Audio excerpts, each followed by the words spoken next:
Godine 1198. papom je postao Inocent III, koji je od samog početka svog pontifikata pokušavao pokrenuti novi križarski rat s ciljem oslobađanja Jeruzalema. U kolovozu iste godine izdao je encikliku Post Miserabile, pozivajući kršćane na novi križarski pohod. Iako je enciklika isprva ignorirana od strane europskih vladara, do 1200. su se stvari preokrenule te je okupljena respektabilna vojska s planom da brodovima doplove do Egipta kako bi izbjegli kopneni put preko Bizanskog carstva. Osnovni problem u ovom planu je bila mornarica. Kako doploviti do Egipta? Godine 1201. križari su se sporazumjeli s venecijanskim duždom Enricom Dandolom. Venecija se obvezala prevesti križare na istok u zamjenu za ogromnu sumu novaca, čak 94.000 srebrnih maraka.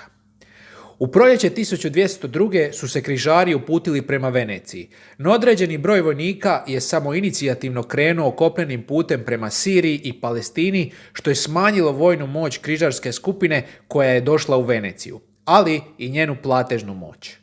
Venecija je pripremila brodovlje, ali je križarima nedostajalo 34.000 srebrnih maraka. Dužd Enrico Dandolo diplomatski je ovu situaciju okrenuo u svoju korist, predloživši križarima, kojih je bilo prema suvremenim istraživanjima između 12 i 15.000, da za njegov račun osvoje Zadar, a on će zauzvrat prevesti ih u Egipat. Ovakav sporazum, barem isprva, nije doveo do raskola među križarima, no nisu svi bili oduševljeni ovakvim razvojem događaja. Zadar, grad na istočnoj obali Jadranskog mora, tijekom 12. stoljeća je u nekoliko navrata bio metom venecijanske invazije te je u konačnici bio i zauzet. Tijekom 1180-ih stanovnici Zadra su se uspješno pobunili protiv Venecije te je grad došao pod vlast ugarskog i hrvatskog kralja Bele III. Na dan Svetog Remigija, flota sastavljena od Nefova, Juisiera i 50 galija pod vodstvom dužda Dandola krenula je iz Venecije. Valja napomenuti da je na brodove bilo natovareno više od 300 opsadnih oružja. Plovidba je trajala oko mjesec dana s prekidima. Uoči dana Svetog Martina flota je stigla pred Zadar i zauzela luku. 11. studenog križari su se ulogorili na kopnu i postavili svoj kamp između luke i grada. Već 12. studenog, nakon samo 2 dana opsade, predstavnici Zadrana izašli su iz grada na pregovore sa duždom i izjavili su svoju spremnost da predaju vlast nad gradom pod uvjetom da se poštede njihovi životi i životi njihovih sugrađana. Enrico Dandolo nije mogao dati odgovor te je poručio da se prvo mora konzultirati s grofovima i barunima. Obrat u pregovorima dogodio se nakon previranja u križarskom taboru. Opozicijska strana, na čelu sa Simonom de Montfortom i opatom Gvidom od Vauxa, nisu željeli napasti kršćanski grad, te su se po dolasku ulogorili zasebno od ostatka skupine. Između dviju križarskih struja je došlo do netrpeljivosti i prijetnji, no to nije zaustavilo Gvida da, nakon odlaska venecijanskog dužda na vijećanje s ostalim križarskim vođama, dođe u šator za pregovore i uvjeri Zadrane da traže od križara mir, držeći se pritom pisma u kojem papi brani da se ruši kršćanski grad. Zadrani, uvjereni da će moći zaštititi svoj grad, odustaju od pregovora i odlaze iza zidina. Križarima sklonim napadu se suprotstavio opat Gvido, pozivajući se na papino pismo, no većina grofova i baruna su stala na duždevu stranu, te je napad na grad započeo idućeg jutra. Nakon 5 dana aktivnog napadanja s kopna i mora, nakon korištenja katapulta, opsadnih strojeva i tehnika podrivanja zidova, križari su probili zidine i prodrli u grad. Tog 18. studenog Zadrani su tražili jednaku pogodbu kao prije opsade, no više im nije bila iskazana nikakva milost. Tako je grad došao pod kontrolu križarske vojske i mletačkog dužda, a Zadrani su napustili grad i naselili obližnja mjesta. U prosincu 1202. papa Inocent III. Poslao je pismo križarima i venecijancima u Zadru u kojem ih osuđuje što su napali kršćane. Opisuje zlodjela koja su svojim postupkom učinili Bogu, sebi samima, kršćanima i kralju Emeriku. Upozorio je križare da su ekskomunicirani i da im prijeti još stroža kazna, anatema. Po primitku pisma, križari su poslali delegaciju u Rim radi pokajanja i traženja oprosta. No, u cijeloj priči je i sam papa kalkulirao. Znajući da bi pretvrd pristup prema križarima značio i kraj križarskog pohoda kojeg je planirao, Inocent je početkom veljače 1203. ponudio uvjete za dobivanje oprosta. I dok su križari bili spremni na pokoru, Mlečani su smatrali pohod na Zadar opravdanim, stoga nisu smatrali potrebnim se pokajati za njegovo osvajanje.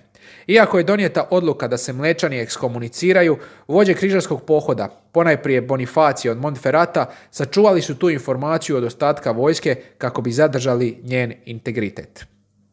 Vratimo se malo na kraj 1202. godine. Nakon osvajanja grada, dužd Enrico Dandolo izjavio je grofovima i barunima da more više nije pogodno za plovidbu, da su iscrpili rezerve hrane te da su prisiljeni ostati u Zadru. Ovo nije bila slučajnost, već pomno planiran plan Venecije, čija je flota za Zadar namjerno kasno isplovila tek u listopadu, a sporazum križara i Venecije je sklopljen još u ljeto, a dužd je početkom rujna primio križ, što je bio znak da ide u križarski pohod. Sudbina Zadra je bila takva da su ga osvajači podijelili među sobom. Venecija je dobila luku i dio grada oko nje, a križari ostali dio Zadra. Već 21. ili 22. studenog započinje veliki sukob Venecijanaca i križara s priličnom štetom na obje strane. Uz puno napora je postignut mir, no križarska vojska se počela bitno osipati. Zbog odgađanja pohoda brojni su počeli odlaziti kopnom i morem, a među najpoznatijima su bili Simon de Montfort i njegov brat Guy.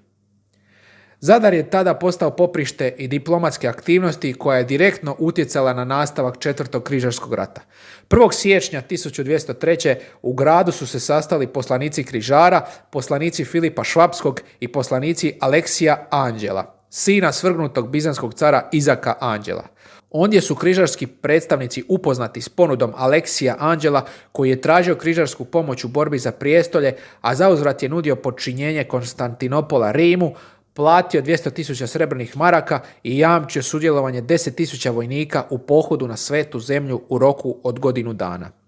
Križarski tabor se opet podijelio u dva dijela, na one koji nisu željeli ratovati protiv kršćana i one koji su željeli prihvatiti tu ponudu, a sve kako bi se ostvario vrhovni cilj, oslobađanje Svete zemlje. Odlučujuća za konačni ishod rasprave bila je intervencija Bonifacija de Montferrata, grofa Baduina de Flandre, grofa Luja de Bloja, grofa Huga de Saint Paula. Oni su izjavili da prihvaćaju sporazum jer bi u protivnom bili ozloglašeni. Dogovaranje je završilo tamo gdje je i počelo, u palači Dandola. Sporazum je bio potvrđen zakletvama i privilegijama s visećim pečatima.